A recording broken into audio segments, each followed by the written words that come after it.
ونستعينه ونستغفره ونعوذ بالله من شرور أنفسنا ومن سيئات أعمالنا من يهده الله فلا مضل له ومن يضلل فلا هادي له وأشهد أن لا إله إلا الله وحده لا شريك له وأشهد أن محمدا عبده ورسوله sallallahu alaihi wa ala alihi wa ashabihi ajma'in, amma ba'd. Kita masih pada bab keutamaan ahlil Quran, bab fadail ahlil Quran, keutamaan ahlul Quran, yaitu fadlu hafiz al-Quran wa manzilatuhu fid dunya, keutamaan orang yang hafal Al-Quran. Alhamdulillah. Keutamaan orang yang hafal Al-Quran dan kedudukannya di dunia. Nah, yang dibahas di sini ya ikhwan, berkaitan dengan kedudukan dia di dunia. Bab yang kita bahas ini kedudukan dia di dunia. Dari beberapa hadis ini, kalau antum perhatikan ya, baik hadis yang pertama. Hadis yang pertama menyebutkan apa? Innallaha yarfa'u bihadzal kitabi aqwaman wa yadh'u bi akharin. Allah mengangkat suatu kaum dengan Al-Qur'an. Contohnya siapa? Contohnya Ibnu Abza. Dia adalah mantan budak, kemudian terangkat kedudukannya di dunia menjadi seorang wakil atau pengganti dari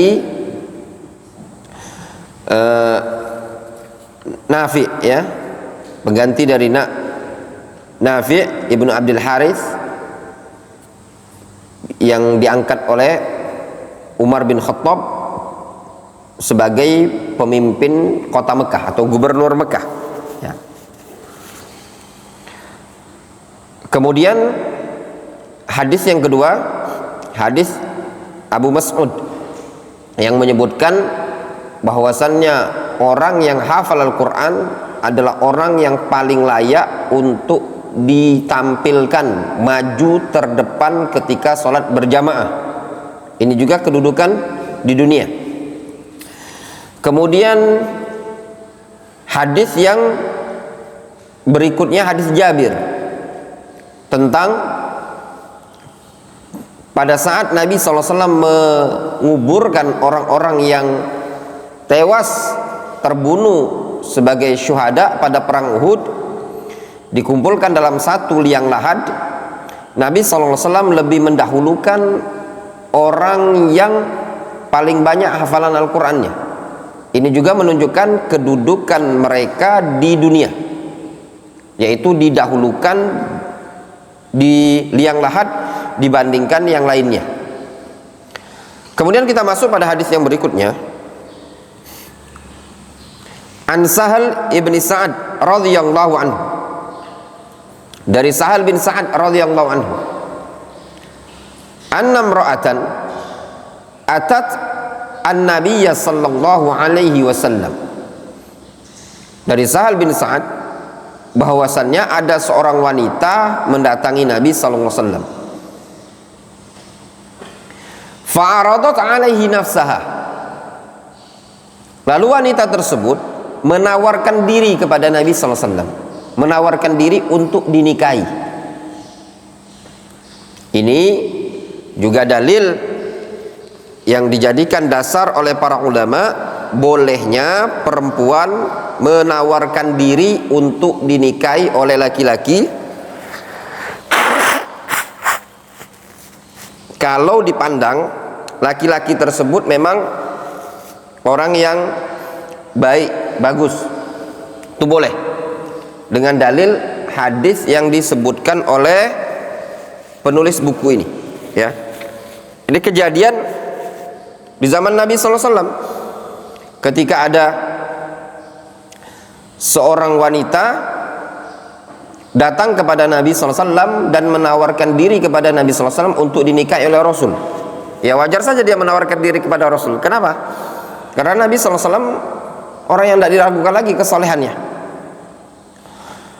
Faqal, lalu Nabi SAW mengatakan kepada wanita tersebut, mali al-yauma fin nisa'i min hajah. Kata Nabi SAW, pada hari ini aku tidak ada hajat, tidak ada keinginan untuk menikahi wanita. Faqala rajulun, tiba-tiba ada seorang laki-laki yang berkata, ya Rasulullah, zawwijniha. Ya Rasulullah, zawwijniha.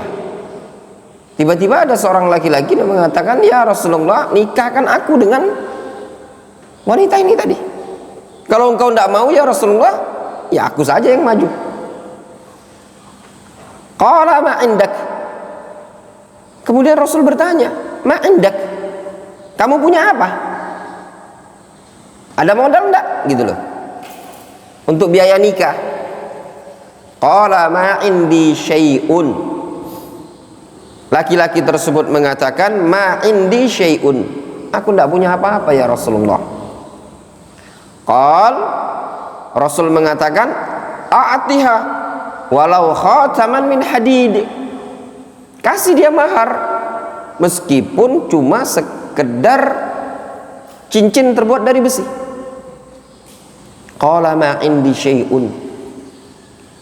Kata laki-laki tersebut, ya Rasulullah, aku tidak punya sesuatu apapun.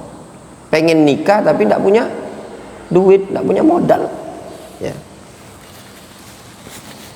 Ini menunjukkan apa? Kalau mau nikah itu harus punya modal. Kalau belum ada modal, nggak usah mau nikah. Belajar yang rajin.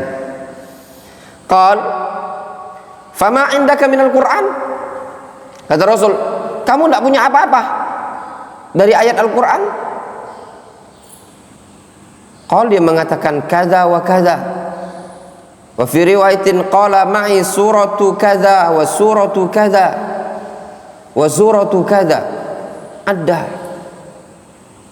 Kemudian laki-laki tersebut mengatakan, aku punya hafalan surat ini, surat ini, surat ini. Kemudian disebutkan sama dia satu persatu. Qal, ataqra'uhunna an dhahri qalbik. Kemudian Rasul bertanya lagi, apakah engkau membacanya dari hatimu? Maksudnya apa? Apakah engkau hafal, ngelotok di luar kepala, bahasa kitanya? Qala na'am, dia mengatakan ya. Qal, lalu Rasul menjawab, Rasul mengatakan, faqad mallaktukaha bima ma'aka minal Qur'an. Kalau begitu aku nikahkan engkau dengan dia dengan mahar yang ada padamu berupa hafalan Al-Qur'an. Jelas? Jadi nikahnya pakai apa? Pakai Al-Qur'an, hafalan Al-Qur'an, ya. Akhrajal Bukhari hadzal qissah fi iddati mawadhi' min sahihihi. Kisah ini diriwayatkan oleh Imam Al-Bukhari pada banyak tempat dalam Sahih Bukhari. Wa min dzalika tahta bab al-qira'ah an dhahril qalbi. Dan di antara riwayat-riwayat tersebut atau tempat-tempat dalam Sahih Bukhari tersebut ada bab al-qira'ah an dhahril qalbi. Membaca dari hati. Maksudnya apa? Membaca dari hafalan yang dihafal di hatinya, bukan lihat di mushaf. An-dhahril qalbi itu maksudnya apa? Menghafal dengan dasar yang dihafal di hatinya dia, bukan melihat lembaran mushaf. Qala Ibnu Katsir mu'alliqan 'ala dzalik. Al-Imam Ibnu Katsir memberikan komentar, wa hadhihi tarjamah min al-Bukhari rahimahullah musyiratun bi anna qira'atul Qur'an 'ala dhahril qalbi 'ala dhahri qalbin afdal wallahu alam. Tarjamah seperti ini, judul bab yang seperti ini dari Al-Imam Al-Bukhari memberikan kesan bahwasannya membaca Al-Qur'an dari hafalan itu lebih afdol. Ya. Jadi orang baca Al-Qur'an itu dua macam. Yang pertama lihat langsung mushaf. Yang kedua dari hafalan. Kalau kita perhatikan dari hadis ini, zahir hadis ini, memberikan kesan membaca Al-Quran dari hafalan itu lebih afdol dibandingkan antum melihat mushaf Al-Quran. Maknanya afdol minal qira'ah fil mushaf, yaitu lebih afdol dibandingkan baca dari mushaf. Wasyahid minal hadis li hadzal mabhas anna Rasul sallallahu alaihi wasallam zawwajaha minhu li hurmati hifdhihi wa istihdharihi Al-Quran. Inti dari hadis ini, Nabi sallallahu alaihi wasallam menikahkan laki-laki tersebut dengan wanita itu, ya, dikarenakan penghormatan terhadap hafalan dia dan keunggulan dia atau pengistimewaan dia terhadap Al-Quran. Wa huwa ahadul qaulain fil mas'alah.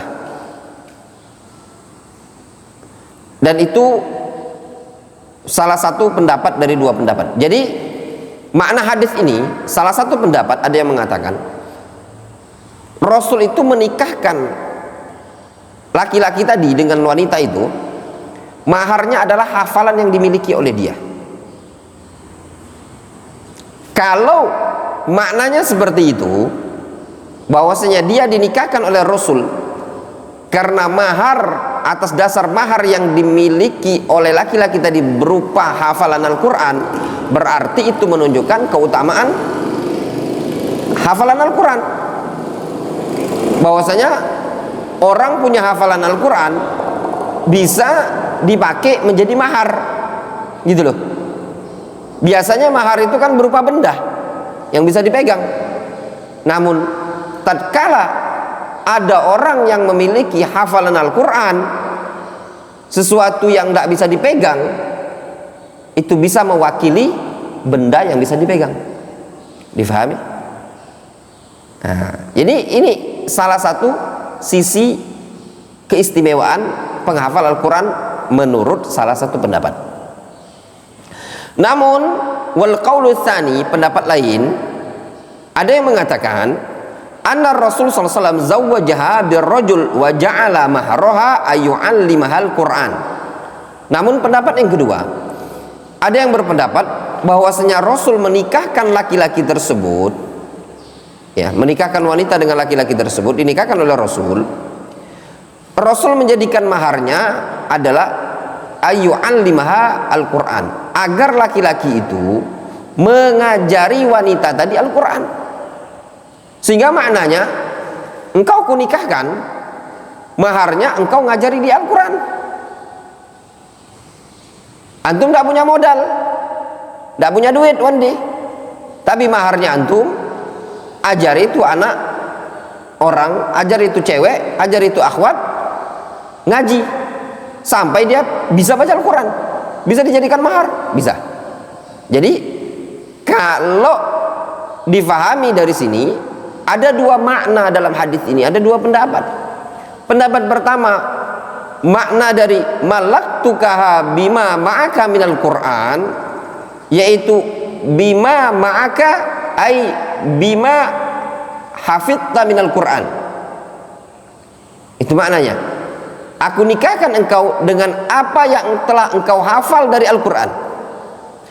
Atau alal qauli tsani, menurut pendapat yang kedua, maknanya malaktukaha bima 'allamtaha minal Qur'an. Difahami?